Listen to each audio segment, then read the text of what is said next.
Imagine you see a huge-looking number on the board, 7 times 11 times 13 plus 13. It looks complicated. One student says, maybe it is prime. Another student says, no, it must be composite. But how can we prove it without multiplying everything first? Here is the trick. To prove a number is composite, we do not need to find all its factors. We only need to show that it can be written as a product of two whole numbers greater than 1. Look carefully at the expression, 7 times 11 times 13 plus 13. There are two parts.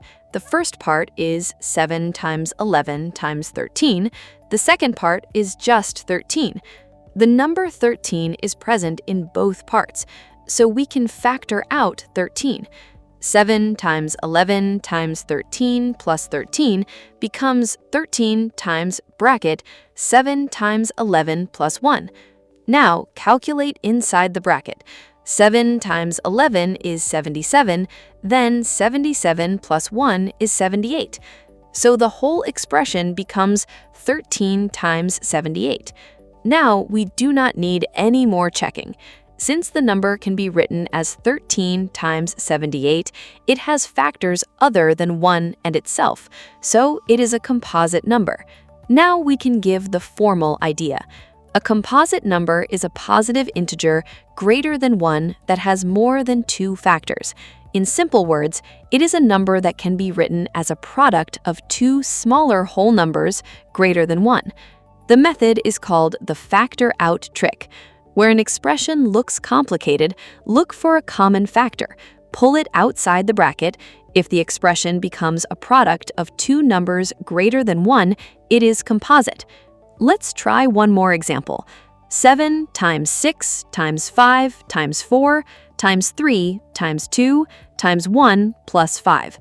The expression has a 5 inside the long multiplication and then plus 5 at the end, so 5 is common. Factor out 5.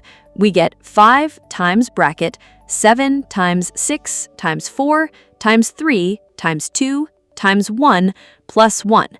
Now the expression is clearly a product of 5 and another whole number.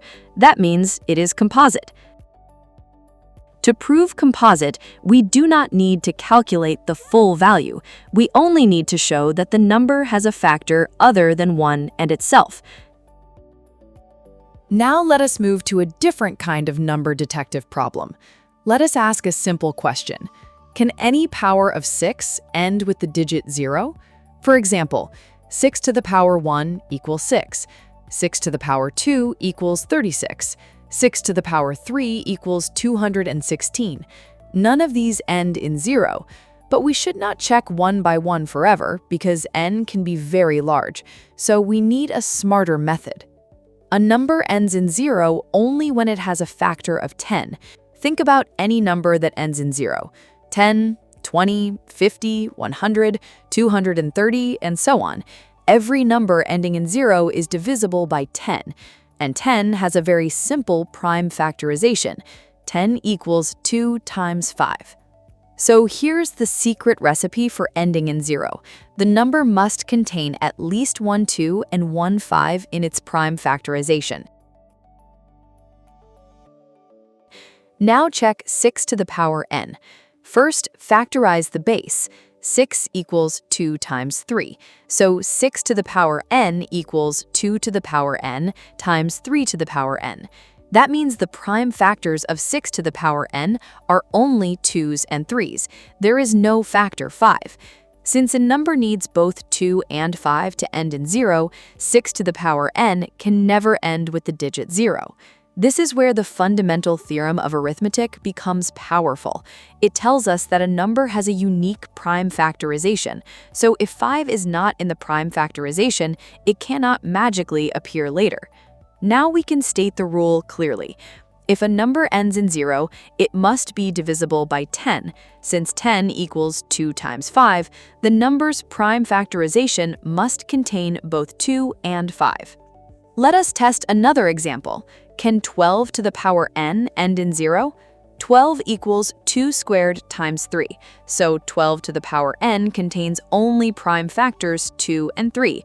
It has many 2's, but no 5, so 12 to the power n cannot end with 0.